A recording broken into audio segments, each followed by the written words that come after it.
Welcome back to Agenda Earth. My name is Mark Zasky, and I am your host. And I'm Dr. William Lester, and I am your co-host. And let me explain something here, man. We had some extremely disturbing things happen here in the state of Florida in the last couple of days, Doc. Have you heard anything about that? Oh yeah, I mean, I have a TV on back in my office all the time, and I have another TV on in another room, which is kind of like running news all the time, and it's so I can just kind of, in case the Romulans invade, I'll have it first, Right. But you know what?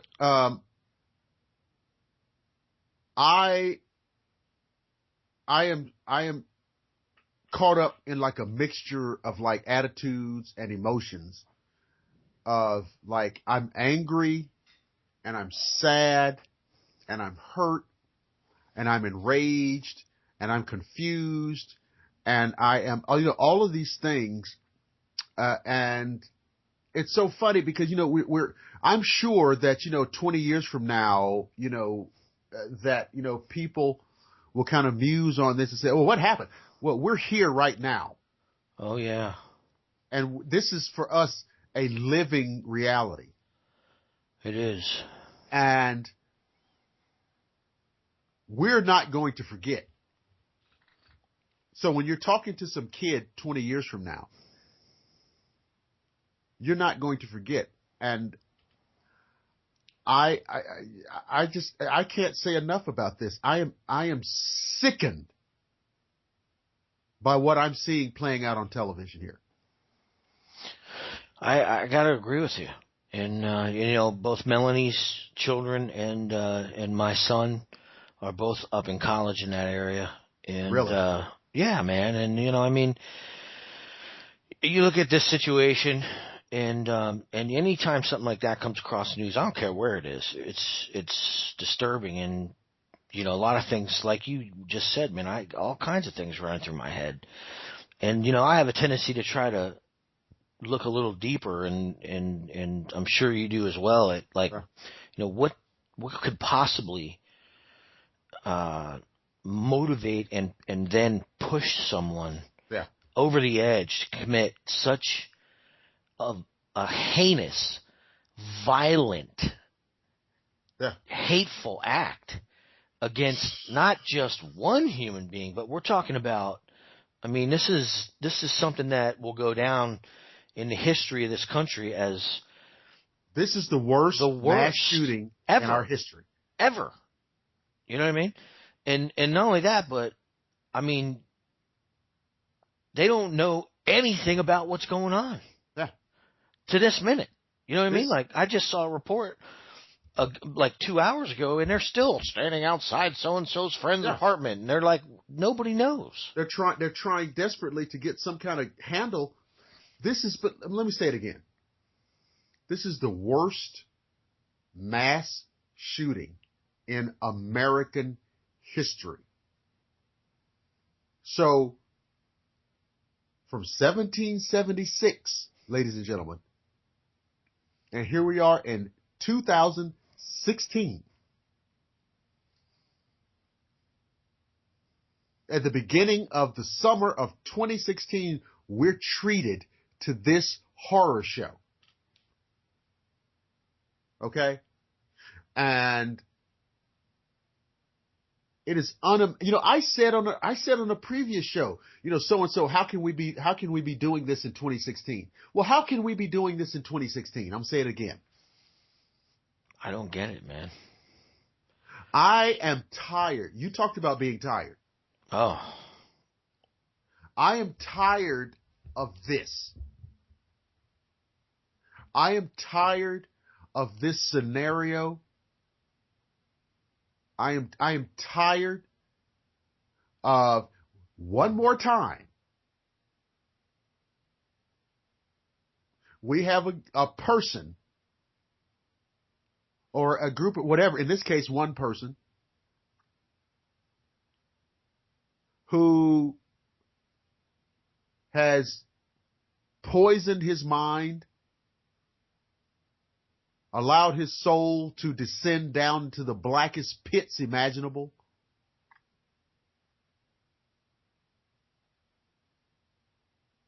This man killed 49 people.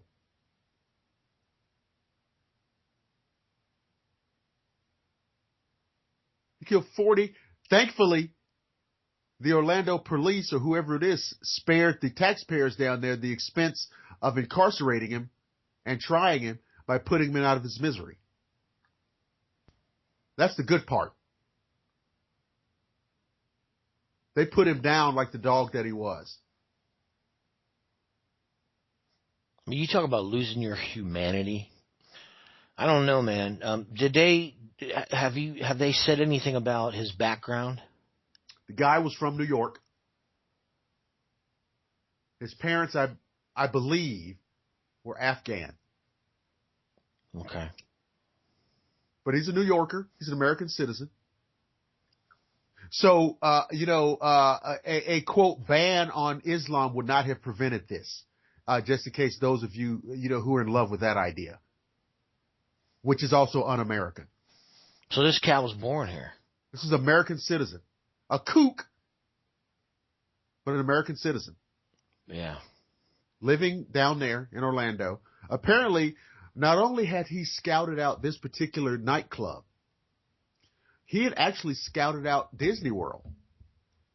Whoa. As a potential place for a killing spree. But, with a madman like this, if you start killing folks at Disney World, well, everybody at Disney World isn't gay. Right? So why don't I restrict my bloodlust to a gay club? See? Is that what they're saying this was about? This was a gay nightclub. So it was like a sexual orientation issue? Yeah, well, apparently in the lexicon of this guy's, of the people that this guy hated, okay, that gays were high on his list of people that he hated. Apparently. Okay. And so if he could find gay people and, concentrated in one area, right? Then so and now there have been some statements, I think today, where some of the people who have patronized that club regularly have said that they have seen the guy before. As if maybe he had been like doing reconnaissance on the club. So he's like casing a joint. Right. Okay. And so all of these type of things, but there are so many things here that that have to be fleshed out. I have known people, I'll say that, I have known people who were very belligerent and very vociferously antagonistic to gay and lesbian people. I'll just say it that way. And I think anybody who's honest will say that you know somebody like that too.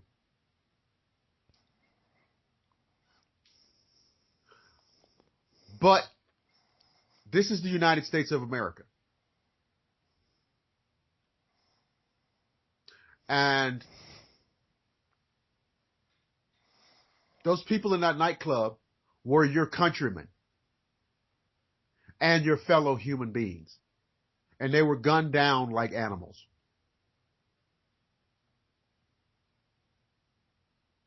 And if it doesn't make you sick,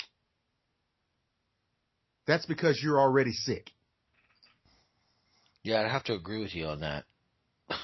Wholeheartedly. Because those people who died in there, let me tell you who they were. They were somebody's son, and they were somebody's daughter, and somebody's brother, and somebody's sister, and somebody's uncle, and somebody's aunt. They were somebody's coworker. They were somebody's classmate. Yeah. Okay. And we all have those, right? We all have those associations in our life that are near and dear to us. And I remember Dr. King said something. He said, injustice anywhere is a threat to justice everywhere. So I will give you an equal and analogous statement. An attack on one of us is an attack on all of us. So for this evil monstrosity to commit the act that he did in a gay nightclub, if you don't recognize that and feel that that's an attack on you too, you're crazy. Because that's what he did. No, you can. I mean, there've been things here over the last decade that had nothing to do with any kind of sexual orientation, man. Right. Shootings, mass shootings. Mass shootings. There's some craziness going on in this country. If it's a church, if it's a school, if it's a shopping mall, whatever, you guys, you have got to understand, it's an attack on you too. Because you know why? You've been to the shopping mall. You've been to the nightclub. You've been to the church. You've been to the movies. The only thing that separates you from them is that you weren't there that day. It's an attack on all of us. So have they done any kind of reporting or found any accurate information on where this guy got these guns? They found they actually listen. They found the gun shop, and I actually saw the interview with the proprietor of the shop. The guy's a good guy. He is a ex New York City cop. He's a good guy. He followed the laws and regulations of the state of Florida to the letter. So it's not about this guy, and it's not even about this gun shop. So, people can argue about, why, this guy was on, the FBI had this guy on some kind of list. Are you serious? Yeah. So, and I'm talking about a list now. This is an American citizen. The FBI had him on a list? Because he had been, he'd made a lot of crazy statements on the internet about ISIS and Hezbollah and Al Qaeda. Ah, okay. So this guy was already under some kind of scrutiny. So, but what we're getting at here is basically, and this is where the information appears to be leading, is that this is some type of religious zealotry kind of thing. Again, there's a religious aspect to this whole thing. Again, there is a component of this radical Islamic fascist insanity. That is a component of this. The guy may have been I think perhaps the guy may have been self-radicalized because he referenced being a fan of both ISIS and Hezbollah. And the thing is that ISIS proclaims Hezbollah as their enemy. So how can he be a fan of two organizations that hate each other? So it sounds like he's just ignorant. He's ignorant, and he's self-radicalized because he kind of crossed the streams, to use a Ghostbusters reference. Right, across the streams. Right. He crossed the stream. This is tragic, man. Yes. This is like, how old was he? Like 20, I don't know, 20-something. I mean, I have to, but he's a young guy. He's a young guy. And no friends kind of thing?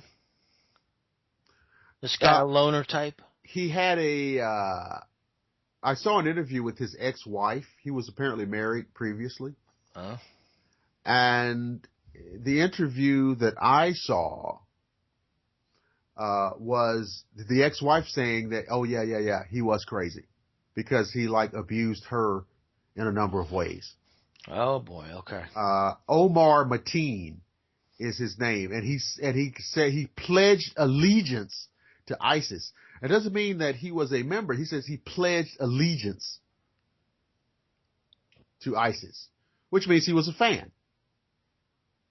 Well, I can tell you right now, the more they 29 years old, by the way, 29 years old. 29, okay. The more that the media plays on all that, the deeper that that the shit is going to get in this country for people who are talking things like this. And I know this. I know this for a fact. And I mean, we're already starting to see it. I saw some stuff on social media today that was disturbing. Mm-hmm. And it's very easy to fall into all that. Yep. Start feeding on your fear and feeding on this and feeding on that. And it's not that there's not obviously some type of a real threat from these insane individuals. Of course. It's obvious they exist, or we wouldn't be having this conversation. And these people, these family members, wouldn't be deceased right now. But I think that for someone to be on a list, yep, an intelligence list, and yet still granted the rights to their firearm yep, purchasing is something that should be looked at. Yeah, I mean, I really do. You know, but the first minute you say that, though, you're going to get a barrage of ack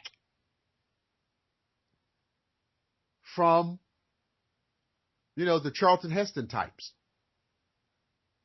Well, I think that if the Charlton Heston types are talking about, and I'm telling the truth. I completely agree with you. Because man, listen, hey, activism is what moves the country. Right. That's the bottom line. It keeps it and it moves it. But in the end of the day, which one are we more afraid of? And I'm looking at the situation like this. It's very difficult, I think, to judge a man's sanity, or he probably wouldn't have been sold those firearms. Right. But I foresee that these are the types of situations that are going to bring new legislation into question, and I think that this is just what they've been shooting for. Yeah. I think that in escalating and broadcasting what's going on overseas, yep, in this country, yep, is a primary cause of this, yep, religious insanity. Yep. The bottom line is we're fed information about stuff that has nothing to do with our country, mostly, for the most part.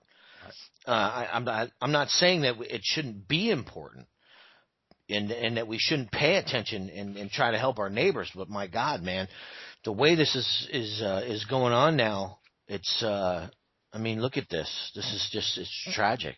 It's tragic. We've got to. I can't imagine. I'm a soldier, right? And I can't imagine having been trained to do what I've been trained to do. I can't imagine actually even contemplating doing something like that. Killing unarmed civilians. I could not fathom that in my wildest nightmare. Right. And I'm a soldier. You know what I mean? Right. Like ex-military. But I look at these people and it's like, maybe that's why they're able to do these things. I'm not. No. I'm going to say it. They're animals. Yeah, something's not right there, Pat. They're savages. Something's not right there. I'm going to call it, and I know people, they're savages and they're animals. Something's got to be done, man. Okay. This is going to be politically played. Well, that's fine. I understand. Oh my God. I understand that. I understand that in a vacuum, when there's a vacuum of intellectual discourse, that the fallback position is political discourse. I understand that. That's fine. Because people in the political arena, a fish is going to swim. Oh man. That's fine. And we got with debates and running going on right now. But you Come know what? on, man. But we're not running for office, so we can talk about it. We can talk about it from the real perspective. Yeah. Well, I find it at heart. I find it to be so disturbing I'm and greatly and disturbed. and anti-American. It is. You know what, Mark? It is quintessentially anti-American Mike, I mean, really, man. from Yeah. every level. Like I really view our country, and you know, I may take heat over this. I honestly don't give a. I won't say it that way, but I honestly don't care what you think. This Right. country was founded on freedom of religion, Right. and I welcome that. By guys People, of various backgrounds. I am not afraid of that. That's not what I'm afraid of. It has nothing to do with that, and I honor that, and I respect that. You know what I mean? I'm not a religious person. Right. But I like what's his name? What's the fireman guy? Dennis Leary. Like Dennis Leary said in that movie. If I want to rub green Jello all over myself and run down the street yelling, you know, holy holy this and holy holy that, that's what I'm allowed to do because this is the United States of America. Right. And that's what it was founded on. I'm a supporter of that. But this has got nothing to do with that. No. And that's where there has to be a clear separation somewhere in there. And to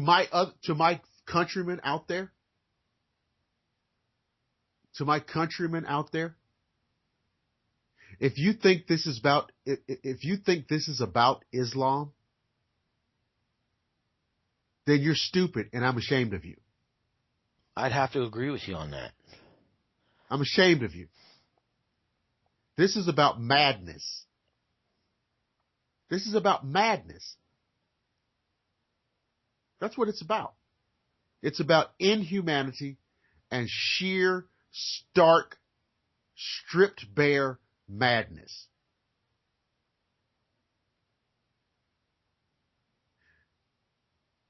The larger Muslim American community is mortified today. They're mortified. They should be. They should be. And the fact that you don't understand their religion, and the fact that most of them have brown skin, doesn't mean a goddamn thing. Because they, like me and Mark, are your countrymen. And when I say your countrymen, I mean Bunker Hill, Gettysburg, Iwo Jima, Guadalcanal. That's what I mean. Yeah. Because that's what those gentlemen fought for. Right. All of this. And unless you understand that, you don't get it. That's actually what's at stake here. That's what's at stake here. What's at stake here is that legacy. Backyard barbecues. Lazy days by the pool. A day on the lake. A day at the ballpark. A day at the movies. A day on the couch. That's what's under attack. And it's not under attack by Islam. It's under attack by madmen. It's under attack by madmen who hate the fact that we have days of barbecue and days at the ballpark and days on the lake and days at the movies and days on the couch. That's what they're mad. It doesn't have anything to do with anything else. But the reason we get to have those days, the reason that maybe you get to sit up here and listen to us talk, is because of Bunker Hill and Gettysburg and Normandy and Iwo Jima and Saigon.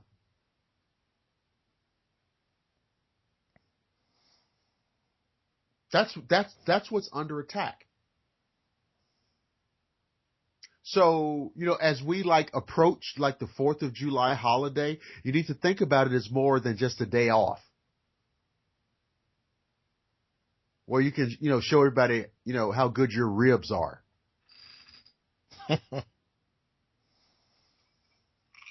That's what's under attack. Gay, straight, whatever. And by the way, get over that if you haven't yet, because that's un-American too. Get over that. Mark and I love chicks. But that's just. You know what I love. You know what I love. I love more us. than that. What I love more than that Uh-huh. is the fact that I could be whatever I wanted to be. Well, that's the thing. Yeah. If I wanted to be it. I know what we like. And I respect that in every man's choice. Exactly. I know what everybody's choice. You know what I mean? That's what makes this country great, man. I know what I like. That's why people don't like this country. I know what Mark likes. But that's us. Right? But that's why people don't like this country. Because we have a choice. Because you have a choice. You have people of different stripes, ethnicities, cultural origins, ethnic origins, sexual orientation, whatever. What makes America great is we don't give a damn about that. That's right, man. Come one, come all. And that's what they hate. There is a contingency out there that cannot live with it. Right. Yeah. Mm. Yeah, man, and that's unfortunate because the bottom line is they're missing out. Right. You know what I mean? Yeah. Listen. If you want to set up a society that looks like the 12th century, be my guest. Right on, brother. More power to you. But we're not going to have that here. Nah, man, no. Not when the Marlins are playing so good. Well, see, I don't know if you saw that game yesterday, but I turned it off when it was 10-2. Listen. I love you like a brother, man, but I hate the Marlins. Oh, come on, man. And they're a division rival. I'm not gonna be a hypocrite here. All right. I can respect that. That's what America's founded on, baby. Respect for one another's beliefs. I respect them because they're an opponent. But I hope they crash and burn. Oh, man. I know that's wrong. Well, you know something? Right. I just don't think that's going to happen this time, pal. Well, listen. I will vow this to you. Let me clean this up a little bit. All right, come on. Let's just say in like some wild amalgamation of events, they end up in the World Series. Uh-huh. They will be playing somebody in the American League. Uh-huh. I will pull for the Marlins. Okay, well, there you go then. Can you imagine like they're playing like the Red Sox? Oh, man. Oh, that's not even close. We're pulling for the Marlins. Yeah. Right? Yeah. Yeah, of course. We're pulling for the Marlins if they're not even in it. Well, you are. I'm pulling for the Marlins during the off season, Bubba. I can respect that. And I'll tell you why. Because it's your hometown team. Uh-huh. And I can respect that because that's how I am. Yeah, man. Yeah. If you don't pull for your hometown team, man, I tell you, you really, I don't know if you deserve food and water. Well, you know what, man, the problem, I live here in Florida, I don't know about you, but here is, hometown team is 35 states. You know what I mean? It's 52 states. I go to my own family's house. Mm-hmm. And I got 5 teams and this and that and that, this and that. And I'm trying to watch the Marlins game. I'm like, man, I'm going home. Are you serious? Oh, yeah, man. Yeah, especially football, because I'm a Dolphins fan. Right, of course. But my family hails from Youngstown, which is 60 miles from Pittsburgh. Yeah. You know what I mean? They're not Browns fans. They're Pittsburgh fans. Oh, this is absolute slander. Oh, it kills me. Yeah, it kills me. Yeah. You know, and me, I mean, they just laugh. They're like, yeah, we know that the Dolphins are going to win their 3 games this year, you know? Wow. Wow. Yeah, I know, I know. Wow. But I'm No, but loyal, dude. I'm loyal. I think you have to, because you're a good quality old school guy. I mean, I think you got to pull for your hometown. Listen, see, let me tell you something, and people are going to get mad. I know what some of you people are doing. See, it's June. So you say, well, the baseball, well, we don't know. See, what you will do is you'll wait and you see whoever wins the World Series, you'll become a fan of that team. Yeah. And I think that is despicable. Or they're going to wait till late September. Right. You are despicable human beings. I love it, man. I know. Every year, just like right now, there are people out in the country who are in a state of flux. Uh-huh. Are they going to be a Cleveland Cavalier fan or a Golden State Warrior fan? They don't know because the series isn't over. That's right. That's right. And in history, who would we call them that? Who would we call them? Benjamin? You mean Benedict Arnold? I'm sorry, Benedict Arnold. Hey, we're going to call that a Benedict Arnold from now on, man. A Benedict Arnold, yeah. It's a Benedict Arnold. Well, JFK said that victory has 1,000 fathers and defeat is an orphan. That is so on the money, man. That's right. That's dead on the money. That's dead on the money, man. He had to say that. That was his the Bay of Pigs disaster speech. Right. Yeah, right. He was looking behind him, going, "All you sons of bitches back there that were talking smack, and now what?" Well, listen, and you're right. No, but if you are an incoming president, wouldn't you listen to the Joint Chiefs and the CIA? Of course you would. Yeah. You're an incoming president, and the Joint Chiefs and the CIA tell you, we guarantee you that we can get rid of Castro if you sign off on this deal. Well, who wouldn't take that? He must have saw something. Well, I mean, but it was. It sounds good to me. Well, Robert Kennedy had a private meeting with was it Charles Dulles and the CIA, and he said, listen, out of 3, what are our odds of getting rid of Castro? And Dulles said 2 out of 3. Our odds, if you approve this, we're 2 out of 3 odds of getting rid of Castro right now. Well, who wouldn't take that? That's pretty damn good odds. So they signed off on it. And then they turned around and stuck a prison style shiv right into their shoulder blades. And those guys never got, it's not funny, they never got off the beach. Oh, man. That's horrible. Right? I'm not laughing, but I mean, that's how stupid it was. Yeah. God, man. So, yeah. But again, that's the kind of historical bonus that only comes with Agenda Earth. That's right, man. You have anything else interesting you want to talk about tonight?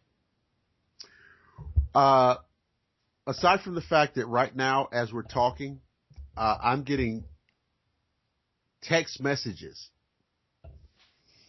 When is the next episode coming out? Right now? Yeah, I just looked down at my computer. It's 12:42 a.m., man. I know that. I'm looking at my computer, and somebody says, "When is the next episode coming out?" Well, all right. So that's real time programming. Now, where is this person located? Pacific Northwest? I don't know. I just see their names, and I'm not going to say the name because if I said the name, you would recognize it, and you would probably go off on a tangent. Oh my God! I already know who it is. Oh, that's a trip, man. And yet it's like, wait, but it's like, wait a minute. So when did the last show drop? When did the last show come out? 2 days ago. So this individual is on the internet on my ass about when the next episode is coming out. Well, you know what? We're gonna put one out. We got actually now. Well, that's why I say if you got something else you want to talk about here, buddy, we got. You asked me, and I love telling. Oh, I got it. Yeah. I know. I love can telling. Can I lead you into it? Lead me into it. Okay. Tee it up. I'm going to tee it up. All right, check this out. The other day we had a conversation, and I asked you something about a gentleman that I've been following for years on television. I think he put a book out too. I'm not sure, but I think multiple books. Yeah. Yeah, physicist by the name of Stanton Friedman. That's right. And I asked you if you had ever heard of him, and you said. I just started laughing. Yeah, because here I come to find out you interviewed the guy several times. I was like, Bart, what are you talking about? And I love that guy. I do too. But let me say this. He's the most no bones, common sense UFO guy ever.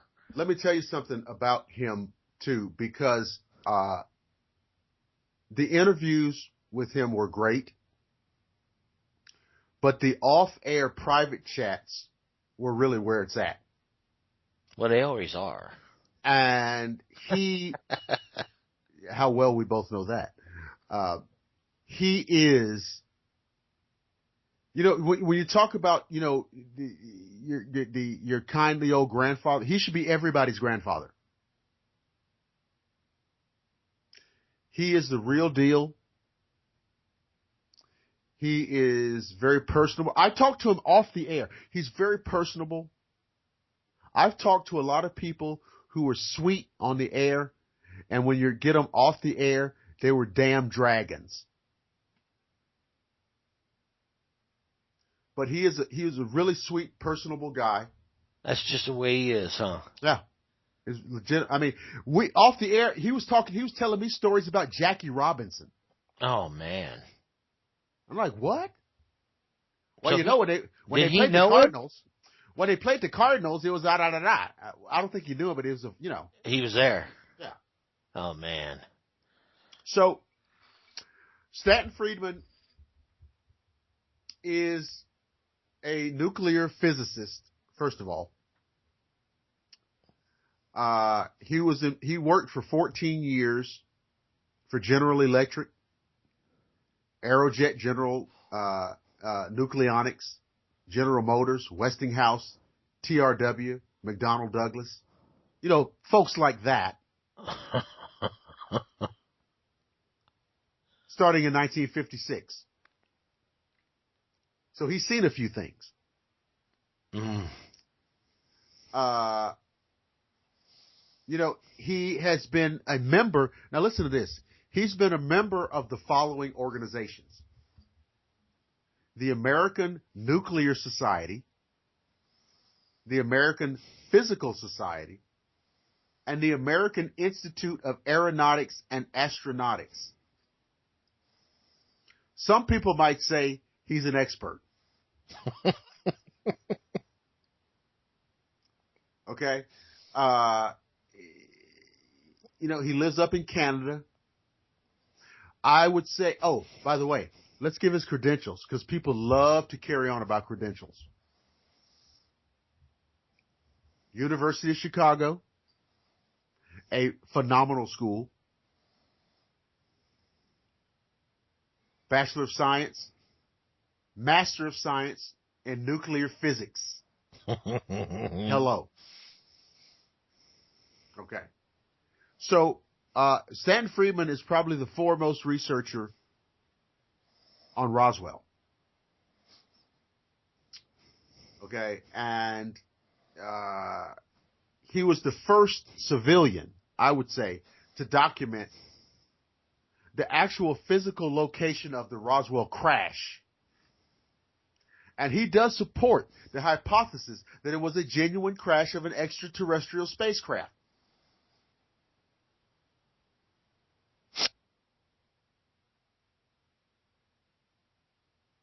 He was the first person to examine the so-called Majestic 12 documents, 1996. His conclusions: there's no substantive grounds for dismissing the authenticity of these documents. Translation: they're real. So he actually found the crash and was the first one to find it? He was the first one to authenticate that this is where this happened. This is where it's happened, right, in the past. Because when we talk about Roswell, what you have to remember is that there was a crash site and a debris field. That's two different things. Yes. There was a crash site where this object hit the earth. And then there was a debris field where all of the associated debris of the object spread out over a 200-yard area. Right, right. Impact. Right. Now I'm sure it was quite different than the Shanksville, PA hole, correct? I'm sure they didn't find a passport or anything in that one, did they? No, there was nothing from TWA. None of that stuff, right? No. Okay. No. All right, proceed. Proceed. Yeah, but he was in the 60s. In the 60s, when the Roswell incident was in the relative rearview mirror, he was documenting the reality of this incident, pinpointing the site of the crash, pinpointing the site of the debris field, indicating the relative players in the story. He was actually the first one to start developing consistencies and contradictions in statements as well. Interviewing Jesse Marcel. Now, Jesse Marcel was the intelligence officer on the Roswell Air Base. In other words, the guy that you want to talk to. Jesse Marcel was the guy who went out to the Brazil Ranch. When the foreman of the ranch reported the debris, he reported it to the the Roswell police. The police forwarded the report to the fire department. The fire department forwarded to the Roswell Air Base, Army Air Base. Why do you suppose that was? I think it sounds to me like we don't want to be bothered with this. Because there was no active fire. But right? None of the prior state organizations actually made it out to the site first? No. The fire department was called and didn't show up? Brazil, they called the fire department because they had towing equipment. I got you. Okay. Okay. But the fire department called the air base. So the natural thing was, we really don't know what's come down. So let's send our intelligence guy out there. I mean, that makes sense. Yeah, and that's who? Jesse Marcel. Jesse Marcel. Jesse Marcel. He was the Roswell Army Air Base intelligence officer. The first man on the scene. He literally hopped in a Jeep and went out there. Now, wait. Was he the first man, or was Mac Brazel, the ranch owner, out there first? Mac Brazel was the ranch foreman. He was the first one on the scene. Did Friedman get to interview Brazel? That I don't know. I think so, but that I don't know. Now, I heard an interview with Mac Brazel. Okay. And Brazel was talking about bodies. Of course he was. Brazel was the first human witness of the crash area. And he was also threatened. Of course. And the way it was quoted was, "Sir, you can bring this up again, but there are many holes out there in that big desert, and there can be one more added to it." Right. Was the way it was put to him. And that is a fact of history. And it is also a fact of history that there were other residents of Roswell who received similar threats. Yes, I remember a woman, I'm not sure who it was, but she said the same thing. It's a big desert out there. That kind of thing. And they'll never find you. They'll never find you. So, Mac Brazel was the first human witness of this downcoming craft. Jesse Marcel was most likely the second. Now, when you interviewed Friedman, because I mean, this is a rare opportunity here. Oh my God! For me to talk to you, for our listeners, about Friedman himself. Yes. Did Stanton? What was his candor in discussing this matter with you at this point between Brazel and Marcel? Did he have anything interesting to say that you may have caught that you in other interviews was not caught? Did he come out with anything that you thought was incredible? Well. Basically, here is there are two or three what I feel significant pieces of information / corollaries / relevant data points. Okay. All right. Number one, the Roswell Air Base was the home of the 509th bombing wing. In 1947, and many people don't know this, it's amazing, guys, you got to start looking stuff up. In 1947, this bomber group, I think that's how they called them. They referred to them as a bomber group. Yeah, it was a bomb group. Okay. They were the only bomb group equipped, trained, and capable of delivering nuclear weapons. That's right. Everybody knows about Nagasaki and Hiroshima. Guess what? That was the 509, Roswell. And Marcel was the intelligence officer in charge of that base. Yes. He was the man on that base. This is not let's put Bill Cosby in charge of the nuclear, No. This is a man with credentials and a great deal of responsibility. I mean, imagine that. What does it take to be the base intelligence officer? Well, it takes, first of all, an incredible security clearance. Right. Second of all, a great deal of trust. Right. Trust, a record of impeccable trust and awe for authority. Right. Period, man. Loyalty. So this was a man of authority, of respect, of trust, of every possible accolade. So that's one factor. It was the home of the 509th Bomb Group,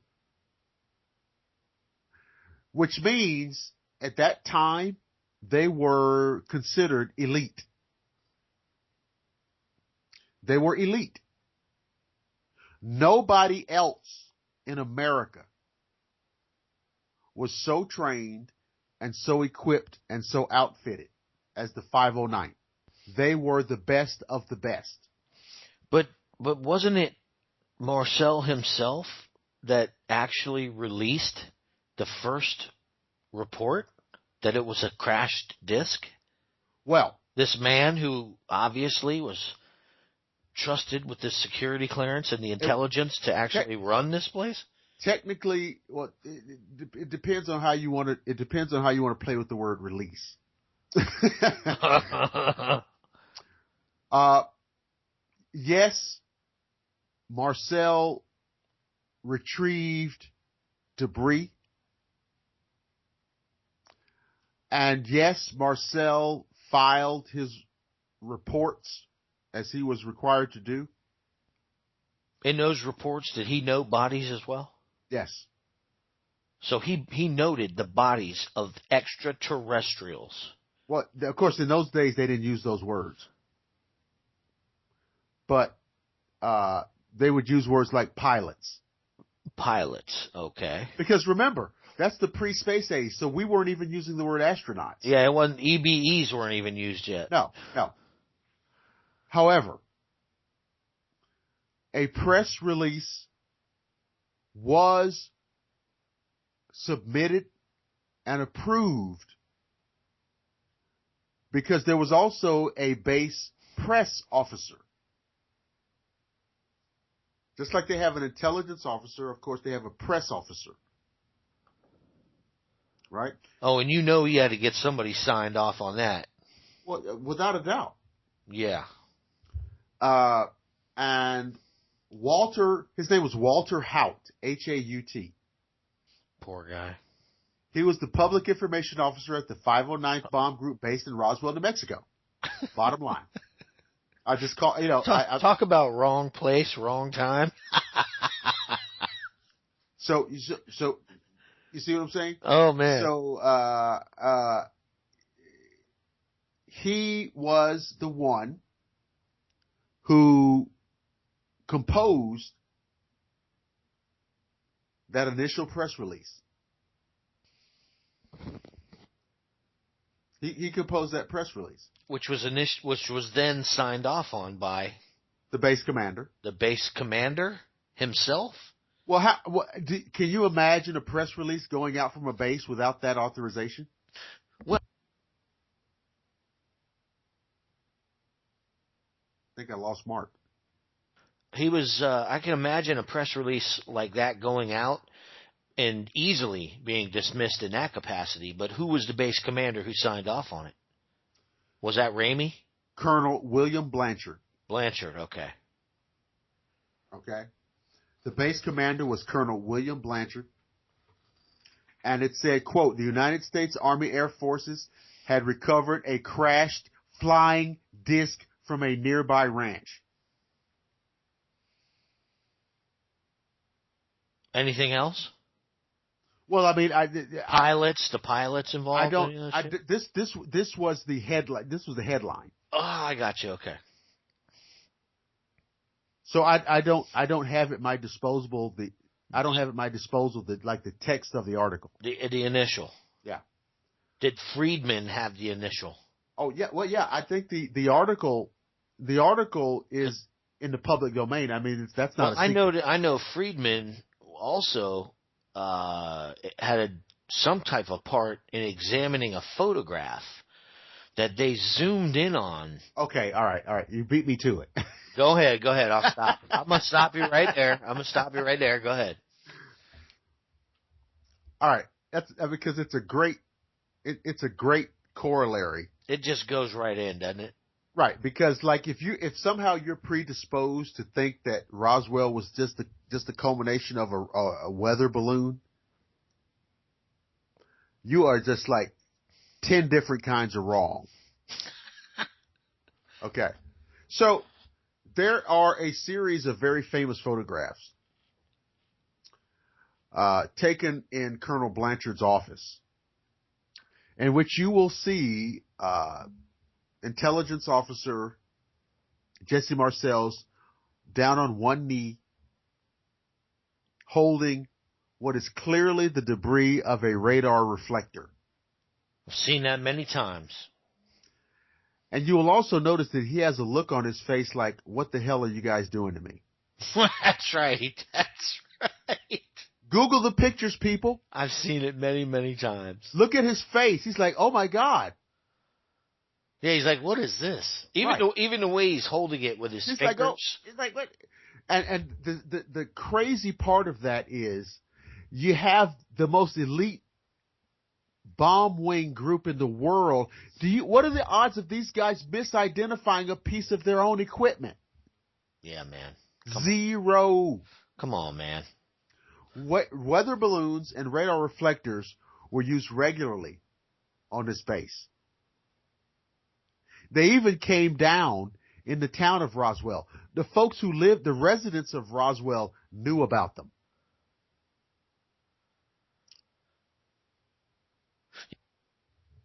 I think the people that believe that those were actually radar reflectors or weather balloons are the types of individuals that don't believe that it's necessary for the science of demolition to bring down 3 buildings in New York City in 2001. I think that's the same type of mentality. And they don't believe in gravity. Yeah. And they don't believe, they don't believe anything else that's readily apparent. Right. So here we are with Marcel and Colonel Blanchard, and he's in this photo, and he's going, "What do you got me doing here?" Right. So Colonel Blanchard is standing there in the photo, and Blanchard is holding a telegram, looking very official. Colonel Blanchard had no way of knowing that 6.5 decades later, there would be levels of technology that could reveal some of the contents of that telegram.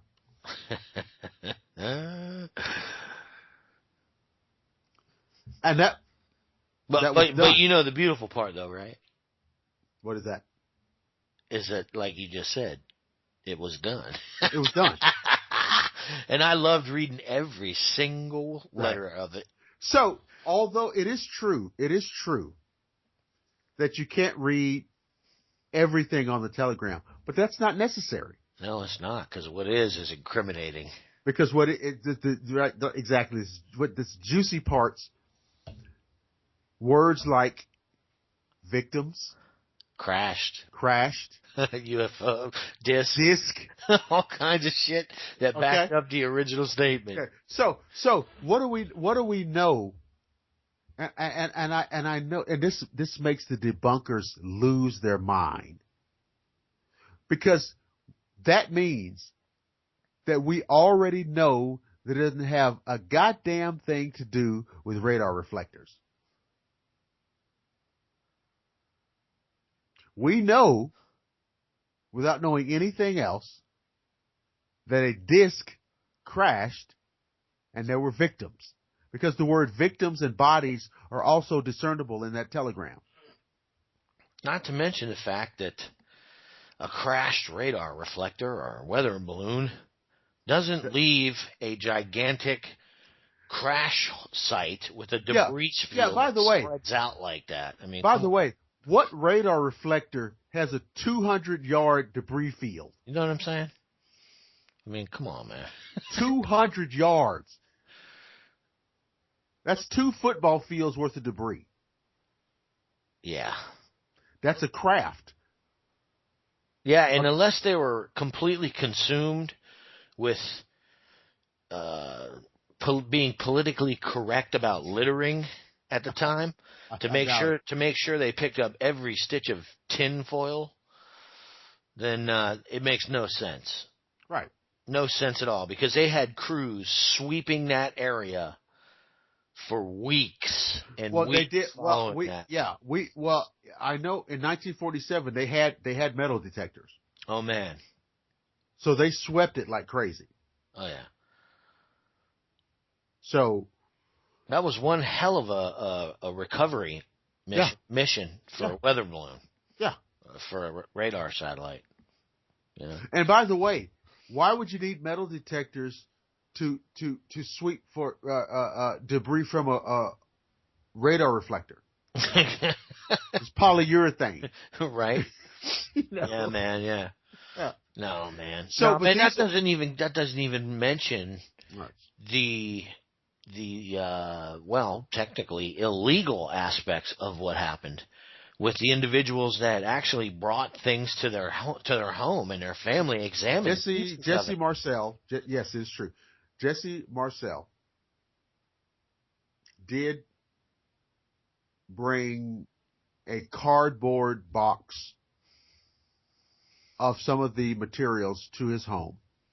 His son, the late Jesse Marcel Jr., who was 11 years old at the time, also served in Vietnam, also served in Afghanistan, by the way.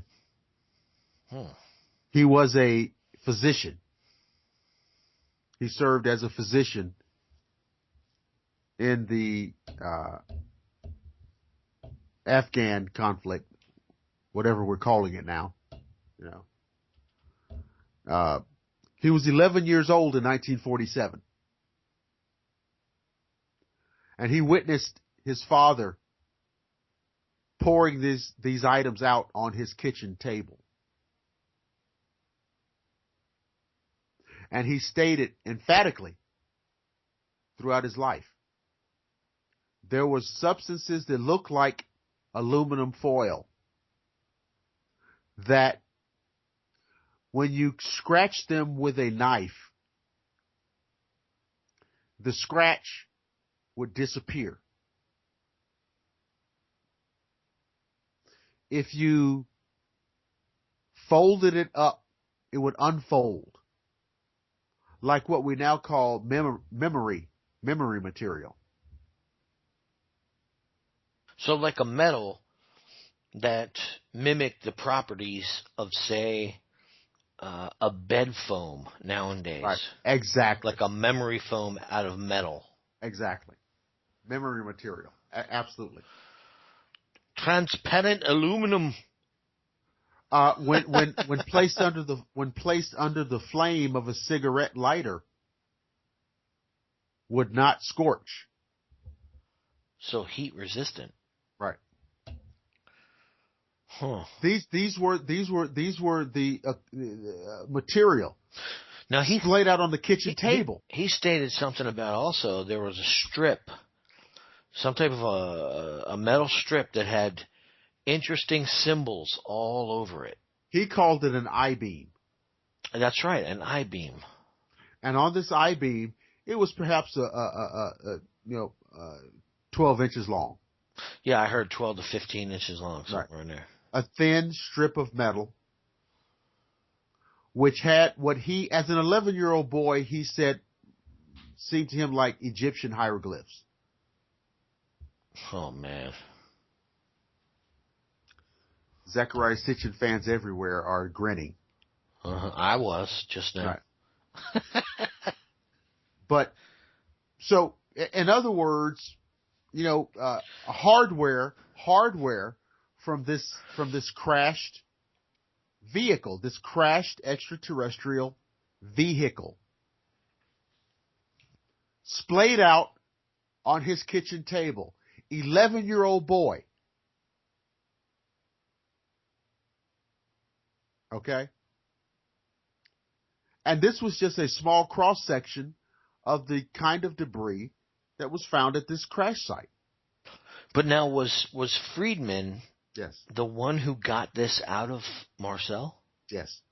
So Friedman actually is responsible for the things that we know about this. I would say up to this point. I would say, in my view, that Stanton Friedman is largely responsible for most of what we know currently about Roswell. Wow. I bet they were pissed at him. Well, I think it's because, he is a heavily credentialed researcher. And so, in many ways, he's above reproach in that in that respect. Well, plus, he never really did state anything that couldn't have been backed up at that Right. point. I mean, Well, but that's what a good researcher does. Jesse Marcel actually admitted to doing this. Right. And his son actually was interviewed years later, decades later, and recalled it all. Right. I saw that on television. So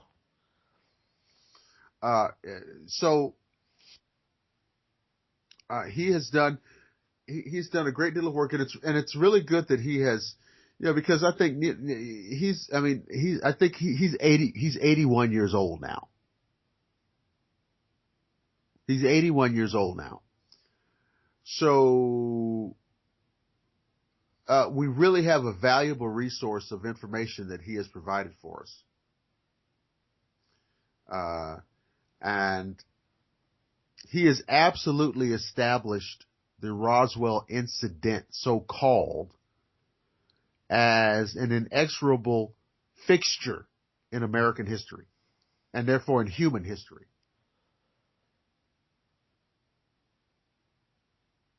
Man, that's awesome. I recommend, look at Stanton Friedman. I've talked to him a few times, so I'm not, he's not any kind of advocate. He wrote a book called Crash at Corona, and I recommend people read that book. And he called it that because the crash scenario actually occurred in an area that is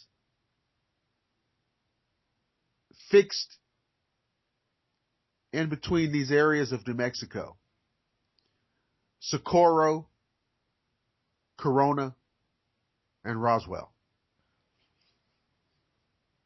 So he's actually referring to what is known as the Roswell crash. Yes. But applying a more accurate geographic term to it. Right. Because, I mean, you're talking about towns. You're talking about towns in New Mexico that are very small towns. Right. Well, I mean, I think that with the information that's come out from the eyewitnesses and the people that were actually involved, even people who just spoke with Mac Brazel, being threatened, there was obviously something going on there. You don't threaten people over a weather balloon. Nope. You just don't do it. I mean, nope. we would have never even known about it. Nope. It would have been so insignificant. Those things come down all the time. It was said they came down all the time, and there was never an incident ever over anything like that.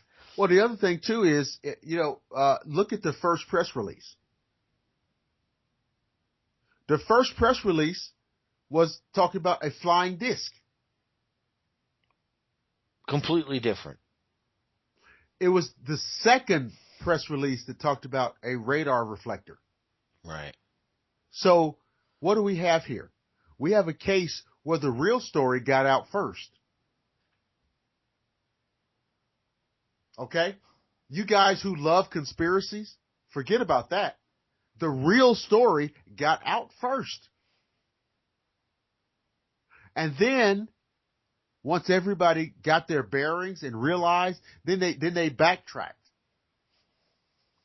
Oops, we were just kidding. It was a radar reflector. And now, to your knowledge, or in your conversations with Stanton, has anything after all this time? I mean, it's been 70 years now, 1947. Right? 70-something years. Freedom of Information Act. Has anything ever been released about Roswell at all? Here is the... Well, okay. What's been released only supports what we're talking about. That's it. And here's why. You call the General Accounting Office. You file a Freedom of Information Act request. And I believe that the people in those agencies are actually telling you the truth. because I don't believe that they're responsible for what's going on here. Right, right. It's very interesting. If you file a Freedom of Information Act request of the records from the Roswell Air Base for the week of July 1st or July 2nd, 1947, they will tell you that those records are missing. And they probably are. Has anybody ever bothered to ask about the base in Ohio, the records from Ohio? Wright-Patterson. Yeah, Wright-Patterson Air Force Base, because I know that's where they were supposedly shipped, the remains. The answer to that is I really don't know. But that'd be an interesting investigation right there. But you know, the Freedom of Information system is a great idea. but placation, it's placation at best, man. But if you wait long enough, the sun's going to burn out too. So. Right, exactly. Okay? So, you know, if I get 10 pages of redacted material, who cares? If it's blacked out. You know what I'm saying? I mean, so, you know, the Freedom of Information, so none of that. The Freedom of Information Act does not usurp the National Security Act in all. Any way, shape, or form. No, the Freedom of Information Act is fantastic if you want information about stuff that doesn't matter. Right, but national security issues, no. By the way, and really, even the declassification, the what is it, 70 years? Well, look, Mark, some stuff is never going to be declassified. No, it's not. It's obviously not going to be. Okay, so, but you know, I think, well, you're right. Yeah. I mean, it's just not. I mean, now some stuff may become less, you know, irrelevant. Yeah. But it's not going to be declassified. Let me ask you this: in all of this, uh-huh. That we talk about, I personally consider the most viable, and I hate to put it this way, but the most viable or possible area of information that's been concealed from the public to actually come forward is the Bigfoot subject. Okay. I don't personally view this as secret anymore. I don't view this as a cover-up anymore. This Bigfoot stuff. I don't view this as, I think that this is common freaking sense. It's been documented to the hilt, and it really just ultimately comes down to somebody being able to look in the mirror at themselves and take enough interest in it to where they can view the information with an attention span that's longer than, say, you know, a 4-year-old child's. Because the information exists out there. It's not like the UFO thing. A lot of people attribute it to that. In the past, maybe even I have. You know, well, it's like the UFO thing. They're hiding everything. They're doing this. They're doing that. But it's like weird because when you run into the field and you run into them into the field, you begin to realize that there really is no way they can conceal this. There's no way they can stop it. I was talking earlier about the fences with you. Yeah. These guys do what they want, when they want, where they want. There's nothing you can do about it. You know what I mean? And I'm not saying that the UFO phenomenon isn't something that's similar, but in respect to like the way they can conceal themselves with the use of technology and all that stuff, it's vastly different. It almost seems as if there's an agenda of agreement somehow. And I know that even sounds crazy, but that there's an agreement between the extraterrestrials and the governments of planet Earth. I mean, I don't understand how how you would want to conceal something like that. I mean, I get it. Mass terror. We've even gone over it with the Orson Welles factor and all that stuff.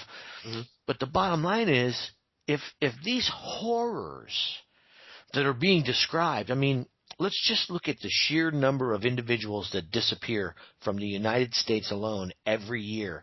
The number approaches 1 million. It's like more like 800,000 people.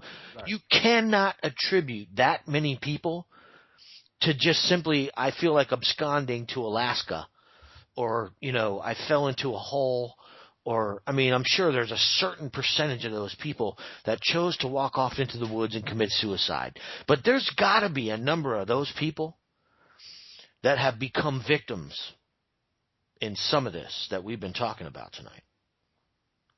The agendas behind the scenes. I mean, I hate to go there, but there are so many other corollaries that tie into this. Mm-hmm. I mean, shit, there's 10 more shows on it. I mean, you just talk about Dolce, yeah, and some of the things that I've heard from researchers about people coming up missing and the things that are being done there, and the obvious what's the word? Cohesion between what can only be described as, humanoids of some type, right? Possibly terrestrial, possibly non-terrestrial, but the U.S. government being in cahoots with them. I mean, I hate to spin it into this, but it really does start to tie into all this when we get into the fact that we have no access to any information at all when it comes to these things, and yet the physical evidence of this type of activity is so plainly obvious. It's just like, we have so many researchers on this. Right. I mean, look at is it Linda Moulton Howe that researches the cattle mutilations? Yeah. Look at the information that woman's provided over the last 20 years. Yeah. I mean, we're talking about some serious stuff going on here, and when you've got biologists attempting to explain cauterized wounds as some type of a natural phenomenon, you're reaching, man. You know what I mean? I mean, that's like beyond reaching. You know what I mean? For however the research is able to provide answers and solutions to anomalous events, there's always an equal requisite degree of debunking responses. Oh, yeah. Swamp gas. You see? Yeah. There's always that equal and opposite debunking response, which, although nonsensical, is played as if it's a viable answer. And that's why, I always talk about this idea of false neutrality. False neutrality. Yeah. The idea that even if I present something that is observably true, somebody from the peanut gallery is allowed to offer a contradictory view, and it's viewed as equally viable. Yeah. The sky. I told you. Remember, I said the sky is blue, but in the world we live in, somebody's going to give an audience to somebody who says it's not. It brings to mind something really funny, man. And I think this is like a great way to close the show tonight. Uh-huh. Do you recall the original Men in Black with Tommy Lee Jones and Will Smith? Yeah. You remember when they were in the desert and that thing got shot? And Tommy Lee Jones calls in the burn squad. He's like, I need a flay burn over here. I need this. I need that. And he walks over to the forest rangers and the border patrol guys. And he's like, go ahead and look right here for me. He flashes them and he says, I want to tell you boys, you need to be a little more careful where you point those weapons. And he starts going after them like they did something wrong. And they're all staring. He goes, look at you. And he's making fun of them. But it's just that ludicrous. Yeah. It is just that ludicrous, and I love the way Steven Spielberg painted it up in that movie. Because it's at that level, man. Ah. You know what I mean? Yeah. It's at that level. And, 20 years from now, 50 years from now, 100 years from now, you debunkers and you naysayers and you noisy negativists, to steal a term from Stanton Friedman, you do understand that you're going to be the absolute jokes of the history books. You do understand that. Just like in the past, the people who appeased fascism, the people who supported segregation, you're going to be the absolute ass ends of all the jokes in the history books. Yeah, man. Hey, man, check this out. The world is not flat. It is not flat, in spite of the fact that it looks flat. But guess what? It only looks flat. It only looks flat from the ground level. That's right. And I can tell you this: at sea, it doesn't look flat. Right. Every 10 miles, there's another curvature in the earth. Yeah.